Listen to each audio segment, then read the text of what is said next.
Hey, what's up? This is Brandon.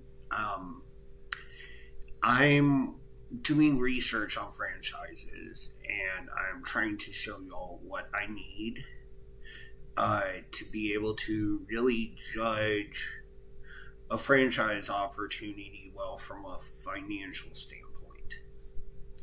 So I've created a spreadsheet that gives our referral agent our franchise name, the cash required. I changed it to minimum cash because some of them provided ranges. I just use that to normalize it, but kids still keep the original. The description that was provided. Then we're getting the franchise disclosure documents, and we're putting them in row F. Franchise disclosure document consists of multiple pages. It's normally around 200. And in each franchise disclosure document, there will be a variety of subjects. There will be 23 items in them, plus addenda and exhibits. A lot of these items, they're helpful to know. As a business owner, you should be reading them. But from my standpoint of writing blogs and putting them into the content, every blog, I'm not going to read 300 pages times 20 to be able to cover all that information. But the most crucial ones to me are item 5, which is initial fees. That's how much that's part of the startup costs. You have to pay those to run a franchise. It's basically what you pay to use their intellectual property. Item 6 are other fees. These include things like royalties, or monthly costs that you have to pay that are required by the franchisor. There's no way to really avoid them, besides not buying the franchise, of course. Then item 7 is the estimated initial investment. This is how much the franchisor believes a franchisee needs to spend at the beginning of the business, at the start of the business, for them to be successful. It includes the initial fees, the startup costs, and then typically about 3 months of ongoing costs is what they normally include in there. Okay, so this section can get really complex. And then the other section that I'm really interested in is item 19, the financial performance representations.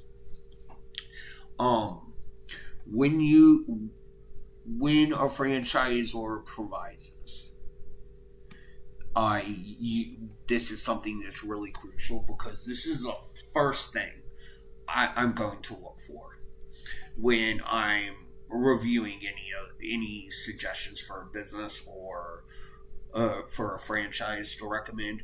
I'm going to look at this section, because they will either do one of two things. The first thing they'll do is have a disclosure that says the FTC's franchise rule permits a franchisor to provide information about the actual or potential financial performance of its franchised and or franchisor-owned outlets if there is a reasonable basis for the information and if the information is included in the disclosure document.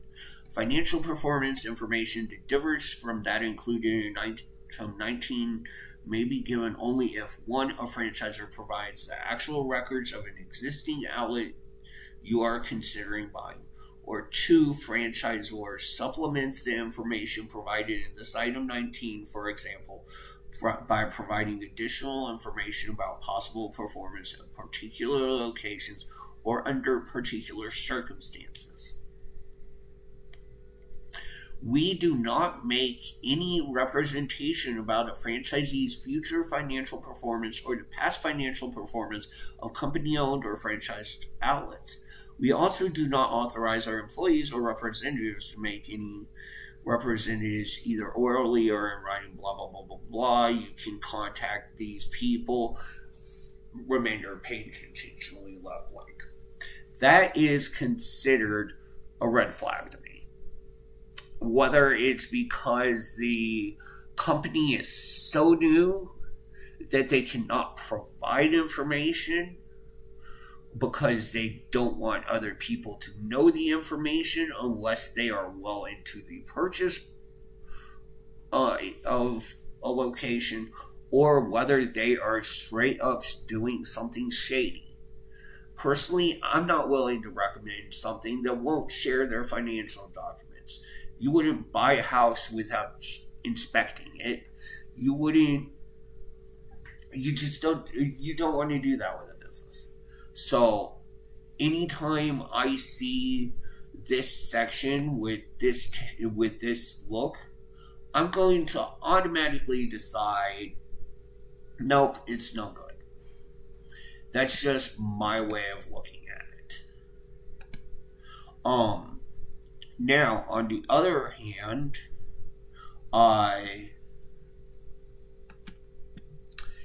some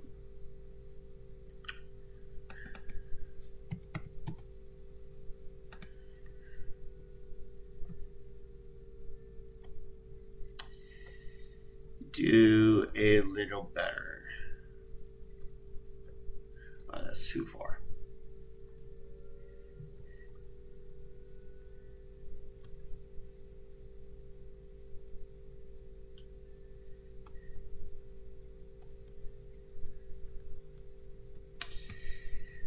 Some do a little better.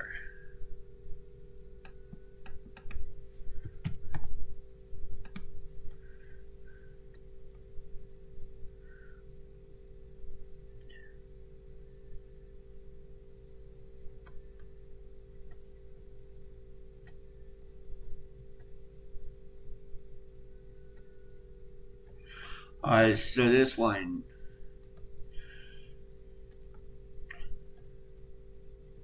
as you can see, the financial disclosure item 19 starts here. It gives a bunch of background. It provides a variety of locations.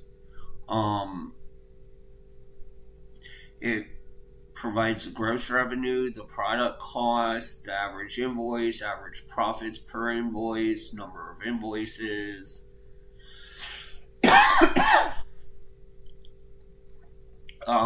For numerous franchises. Then it shows the average, the percent that exceeded the average, the highest, lowest, median. It provides company-owned locations, expenses as a portion of gross revenue. So it provides a lot of information that lets me actually evaluate, is this a reasonable franchise opportunity? And so when you look at it, the average is 465, the lowest is 207K, 372,000 the median, which is pretty decent. That means over half of them make more than that, and all of them make between 200,000 and 1.4 million. So then you look at the profits per invoice. So on the low end, you make about $1,500 on a profit on an invoice, and have like 35 invoices a year. So that's still a respectable $50,000 you're making. I'm okay with that. I'd be okay with that, assuming I want to do this business. And the average ends up being much higher. It ends up being around $270,000 worth, 270,000 for the median, or about 350,000 for the average. So I mean, you look at this and you say, okay, yes, this is an acceptable business investment. So it's much easier to judge, which is why I use this section as, do I even want to consider the franchise? So I'd go back to my franchise document for the one that I'm working on right now, which is Garage Force, and item 19 is disclosive.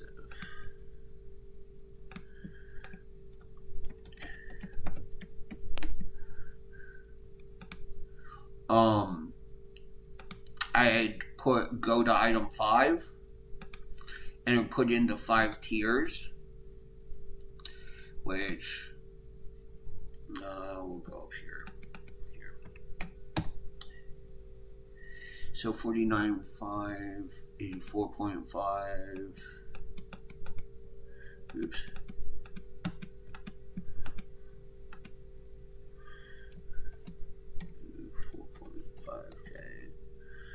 Come on.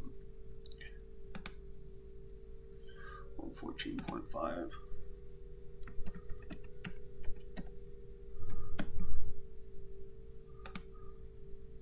$139.5.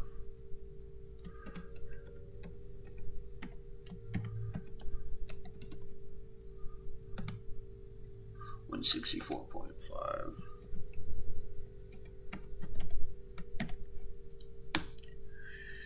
So then item 6 is right afterwards. So it's 6% of income.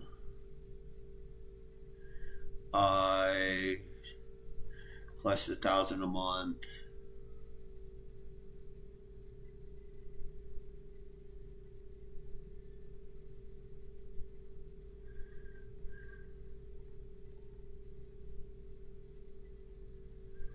So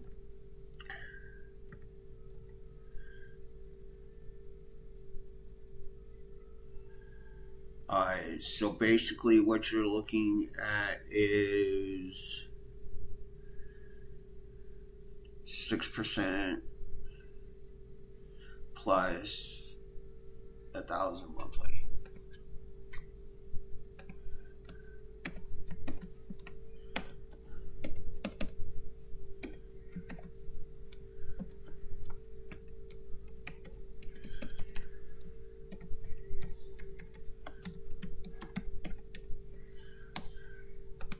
And then item 7 is the estimated initial investment. It shows a range, which are 2 numbers right here at the bottom, and it shows breakdown. I don't need the breakdown for the purpose of logs, but for a business owner, you want to look at this. So you want to look at all that. I just need to grab the totals. So I put those there.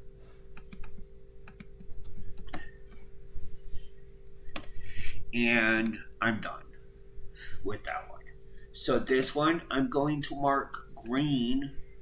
It means I'm approving it as one that somebody could do, that I would recommend to someone. And the reason why I would recommend it is not because I have experience with this business, though based on looking at their disclosures, it looks like if you do have experience with the business and you do follow the processes, you would do a good job. You would make a decent income. So it's one that I would say, yes, it's okay to recommend to people who are looking for different ideas of franchises to buy. some of them, which I don't want to name them uh, by name, but there's some that, well, I'm going to actually. There are a few that don't provide any disclosures. Fiber New, it seems, is because they're fairly young, so this might change, but right now I'm not willing to suggest it. Cruise planners, if you travel a lot, if you create videos, if you do all the things that you should really do to market a cruise, it could be a phenomenal business, but they don't disclose at all. So just for my sake, I'm not going to mess with it, because I want something that discloses how much can you actually make. I want some real actual representation, and I know that's not easy to do because they charge way from a purely commission standpoint is how you both make money and how the franchise or gets paid. So it's like a sales job, basically, is what it is. So some of those, and like the Naturals to Go isn't a franchise, but I put it in yellow. Why? Because